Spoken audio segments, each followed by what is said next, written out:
Hello everybody, good afternoon, good evening, I'm coming to good evening, and welcome to the Raiders pre-game show brought to you by the Raiders Dream Team and the Raiders Ice Hockey Club. We are 45 minutes away after a weekend away last week. We're back from hockey action back here at the Sapphire. The Raiders taking on the Milton Keynes Lightning. Alongside me to get you ready for all the action live and free on YouTube is Brony Martin. Welcome. This was a long week last week. It feels weird without having a game last weekend, doesn't it? It's good to be back and a busy run-in for the Raiders, for home games including tonight over the next couple of weeks to get set up, and the playoffs aren't far away. But focus on the ice, because it might be at this point of the season there's a lot there's not so much to play for certain teams. They know where they stand. Things aren't going to shift, but for both of these teams, before we run into that, just a reminder, obviously you're tuning in live and free on YouTube at the moment. Our live game coverage isn't going to be here. It is on the usual live stream feed over on Ticketco, so make sure you get your tickets. I think we'll have a link in the description to go and get that. You won't get the game on this live feed. This is just a little bonus thing that we're introducing, and hopefully people enjoy it. Do get your messages in, as I say, link in the description. Right then, so as I talked about, big game in terms of the standings, Brody. Yeah. Raiders currently 7th, still not mathematically secured in the playoffs. They have a chance to secure that tonight. A little bit more to come, but at the moment, just trying to go through each game as it comes for the Raiders. Yeah. Unfortunately, last night wasn't really a performance we wanted to see from Raiders. When we played, who did we play? I forgot. I keep forgetting. Bristol. It was Bristol. It's been that long. We don't even know we're playing. It was a unfortunate loss last night. But listen, I think Raiders have every chance to make these playoffs. I think they have every right to, especially obviously, we're going to go back to it. I think we keep going back to it. The fact that we weren't really much of a team at the beginning of this season, and now we are flourished, I'd say. Flourished as a team, and I think we are looking good, and hopefully we can get a result today. Obviously for the Lightning, they're currently in a battle for the league title, neck and neck with the Leeds Knights so far. You say they can't afford a slip-up. Well, they slipped up last night at home against the Peterborough Phantoms. If you're the Lightning, you can't afford another one tonight. No, definitely not. There was not very good nights for both of these teams. So obviously MK are hoping that they can hopefully do better than they did yesterday. See the league table as it stands up on your screen at the moment. Just to run through the stipulations that we're expecting this evening in terms of the Raiders potentially being able to secure the playoffs. Yeah. It does obviously involve winning tonight. That's the first phase of that, but also they are going to rely on other results, or another result, shall we say, to go their way. Yeah. I don't know. We've got Lewis Jones here. He's brilliant suit. Love it. Lovely pink suit. So we'll get to more why you won't be wearing pink. It's not my usual wear, I must say. We'll get to that momentarily. We'll get to that in a bit, yeah. So the Sharks are the team. They look like they're slipping out of the playoff position. They look like the team that's going to miss out. They need to have quite an incredible run into the back of the season. If they lose to Hull tonight, the Raiders win, then it will be secured. But over any other result, and I believe it still carries on into next week. Well, yeah, the weeks seem to be going down and down. Yeah, and it's a bit of it's getting a bit of a tight call here. But we need to we need to keep our heads, keep doing what we're doing, and hopefully we can secure the playoff spot. Yeah, absolutely. Well, excluding the recent form for either teams, because it hasn't been the prettiest lately for the Raiders. You look at the games here at the Sapphire between these two sides, and they've been nothing short of a spectacle between. Well, we've had 3 so far. Yeah. All 3 have been 1-goal games. The Raiders won the first one 6-5. That was a Halloween game Friday night. Yes. The Cup semi-final, of course, here at the Sapphire. Again, that went all the way. I think that was was that 6-6? No, it was 5-4. That was another 1-goal game as well. And then last time, it looked like the Raiders are going to take another 1-goal win. Lightning tied it late and end up getting an overtime win on that occasion. That started unfortunate, the 2025 schedule. But they've been thrilling games, plenty of goals. Yes. And close games. I mean, there is no reason also. I mean, MK, you'd argue, don't like playing here. Yeah, you should expect to sit the same tonight, or we'd hope for a spectacle like the same tonight. Yeah. It seems to be the MK struggle when coming here, and it's obviously a shame for them. Usually they are very good on form, and as soon as they come in, they haven't got the results they wanted to in the past. Confidence they need to, might not be at the highest for them at the moment. They know that the past results, but if they can get around that somehow, I think they might be able to take it today. Now, you may see you wondering why I stand near pink. You've seen Lewis Jones in a pink suit, and you'll see on the ice tonight the Raiders wearing, fantastic looking, I must say, pink jerseys. Brodie, you want to say a little bit more as to why that is the case tonight? So, our game today is nicknamed Pink the Rink. It's to support Macmillan breast cancer, and the usual colour they use is pink or green. We've chosen pink, and it's it's used to raise money, so people are going around with buckets to collect money. You can also there's a Just Giving page as well. Have we got? There's no QR code for it on the screen, unfortunately. But if you go onto, I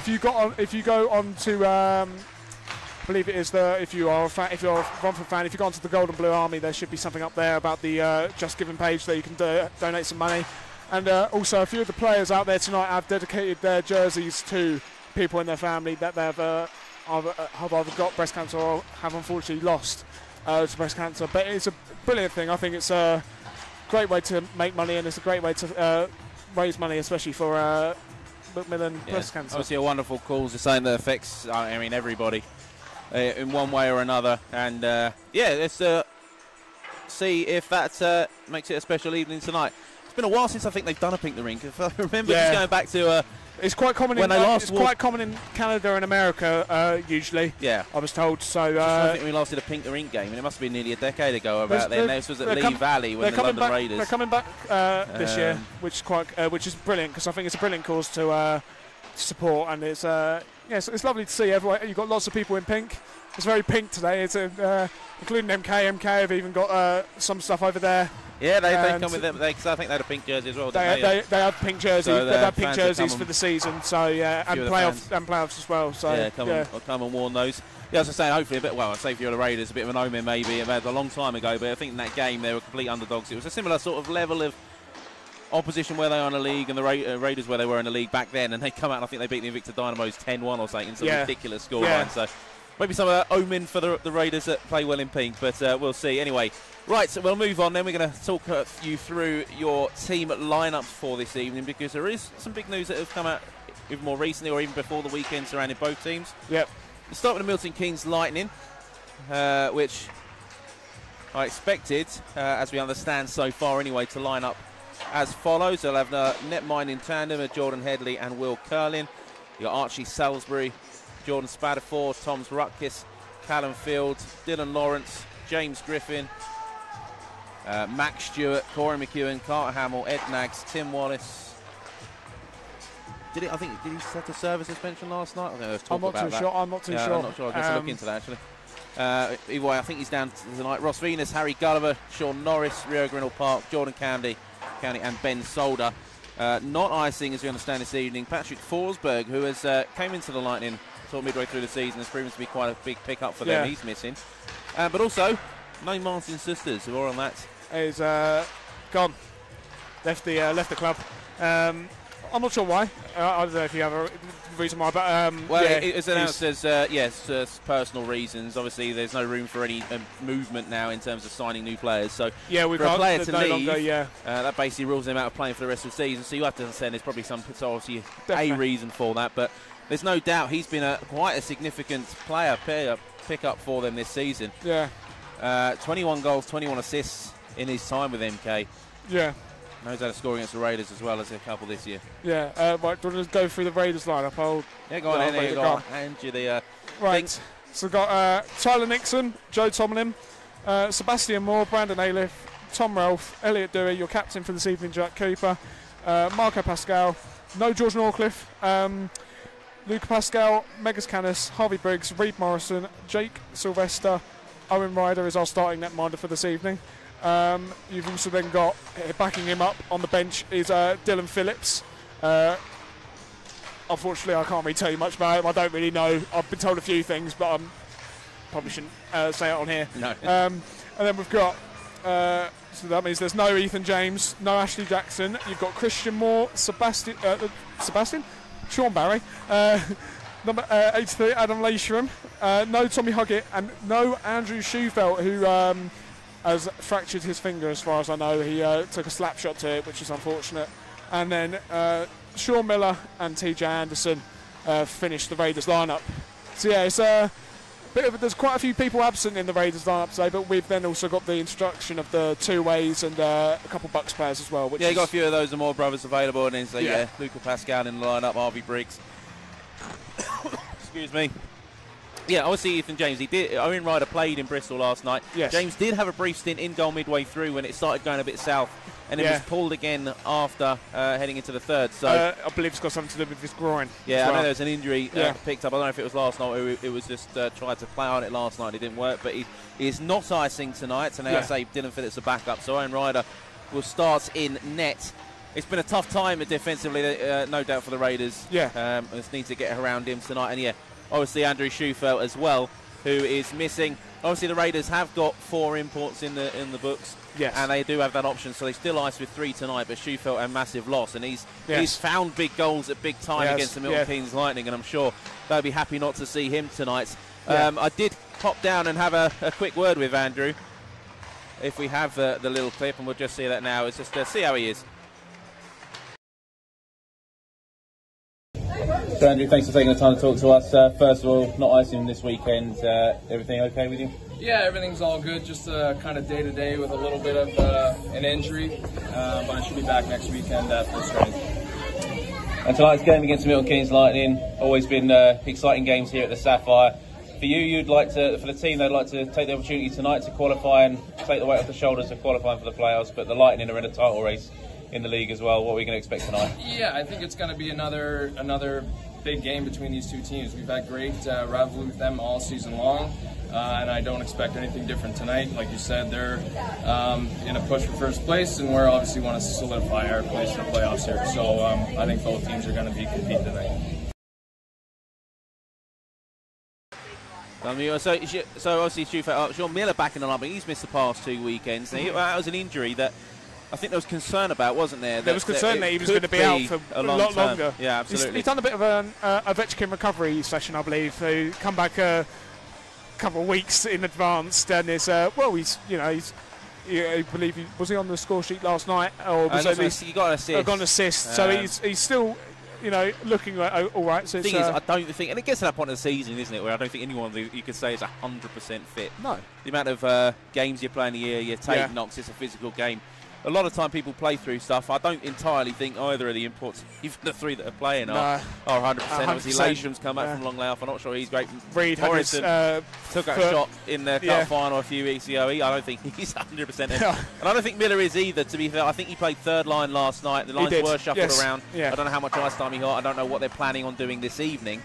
So we'll have to monitor that, but they've still got some big guys out on the ice. And, players that can really influence this. And as we normally do, we tend to pick out ones to watch. Brody, mate, we'll go with your ones first, because defensively, as we bring them up on the screen, defensively has been pretty awful for the Raiders. But I've decided to pick Marco and Malik Martelli. The reason I've chosen these two is because they actually are, as you see, very similar in age. Malik's got a few more points than Marco, actually, in fact, double Marco's points.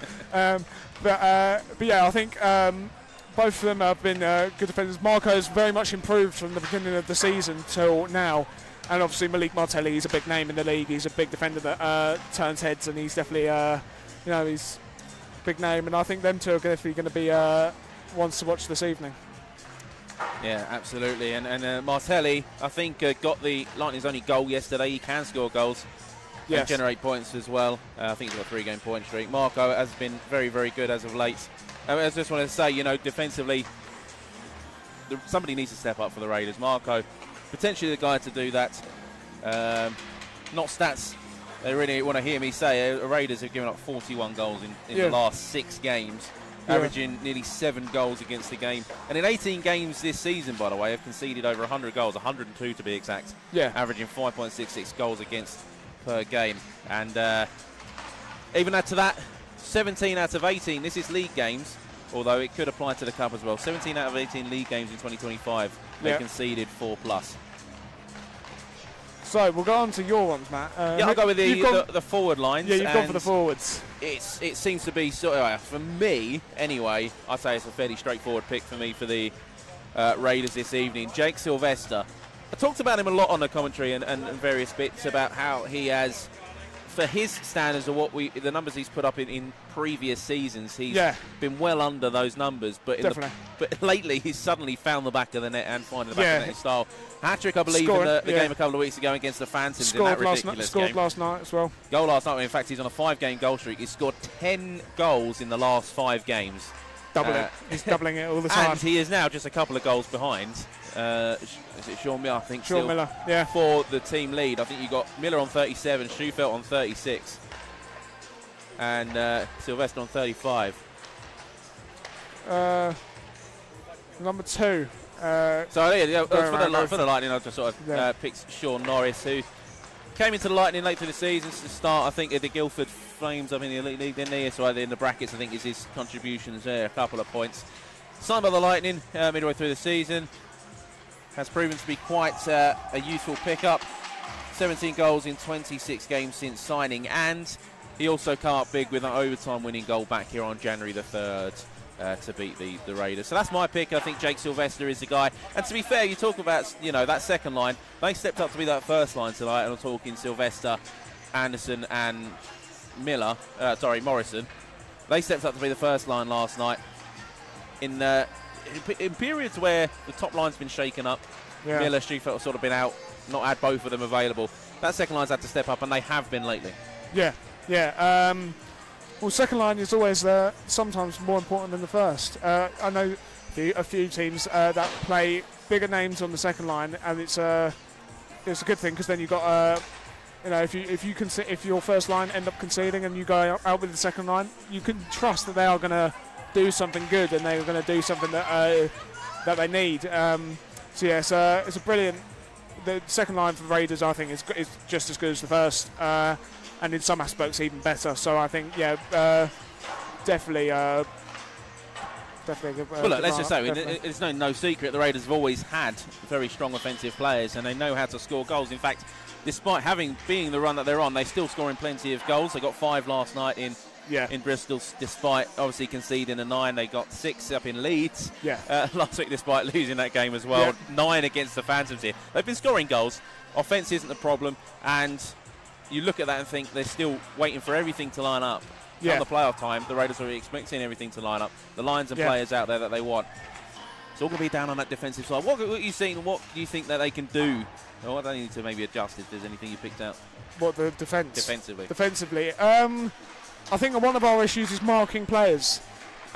You sometimes see players slip through the cracks in the defence, and it's definitely, you need to keep it tighter, but you also need to make sure that every single player, you make sure that when you're back there, even if you've got a few attackers back there as well, you make sure you see 5 players out there on that ice. If you can't see one of them, it's either they're down on a penalty, or you've missed them and they're somewhere possibly in the scoring position. I definitely think we need to keep it tighter, make sure you can track the puck as much as you can, and make sure that you mark everyone, because otherwise it's not going to end well for you. And against a team like the Lightning, who can score goals for fun and have done as well in recent games. We're going to ignore that there's a big Bruce behind us, right, Bruce? Yeah, he's in his pink hoodie today, people, as well. Did he get a pink jersey in time, though? No. You lost money for the jersey, didn't you? Yeah. It's a shame, isn't it? Oh well, you got the hoodie anyway. Beautiful. Yeah, go on. Yeah. So go see the fans. I'm sure go see the fans. Go on. Come on, don't get time on the camera. Go on. Always loves a bit of sad time. So,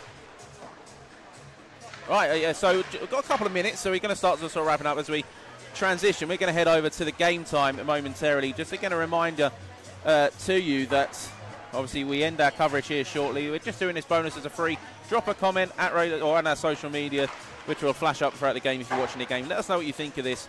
It is still new. We're trying to keep building this. We'll probably run this for the rest of the season. Probably, yeah. And hopefully something we can introduce and build on next season. We've got an interview today. Hopefully I'd like to add a couple bit more. Just before we wrap things up and get ourselves ready for our stream coverage, then Brody, I'm going to throw it out there. Didn't plan on it. It's not on this, but we're going to throw it out there. It's a prediction. I'm going to go for a 4-2 Raiders win. Low scoring. Low scoring. I'm not going. I'm not going against the norm. I'm going 4-2 because I think. Do you want to take it, Josh? Go on. Our producer down here wants to take a guess. What's your guess? Go on. I reckon it is going to be 6-5 overtime Raiders win. Right. If you didn't hear that, 6-5 overtime Raiders win. But they've all been about that region. I'm going 4-2 low scoring game because both teams, you know, confidence-wise, are in a similar position from last night. So I think they need to all keep their heads. And what's yours? Go on. Do you know what? I wouldn't be surprised if we have another 15-goal game. There we go. Yeah. There's always those. 9-6 against some spot. I suspect goals because, as I say, I think the Raiders know how to score goals, but I think if their defensive struggles continue, then the Lightning will score plenty against them. And that is a concern tonight. As I said, the Lightning are on a mission. They need to keep destiny in their hands. They've got a big game against Leeds next week, which could decide the league title. But it won't matter if they lose tonight. Yeah. For the Raiders, it wouldn't be the end of the world if they lose. But I feel like for the Lightning, it is do or bust, win or bust. So yeah, we're interested to see where this is going. Anyway, as I said, right, if you've got the seeing pass, then we'll be live in about 5 minutes' time to get you ready over there for all the action. Description, there should be a link in the description below. Yep. If you haven't got your tickets, go get it. Tune in because everything says this promises to be another spectacle. And always a packed. Well, we expect another packed house here at the Sapphire. Should add to the atmosphere. And obviously, the very special occasion, pinking out the rink as well. Definitely, yeah. Right, so that's going to pretty much do it for us. Thank you very much for tuning in. We'll see you over on Ticket Go in a few minutes' time for our live coverage. So thank you for tuning into our pre-game. See you soon. Thank you very much.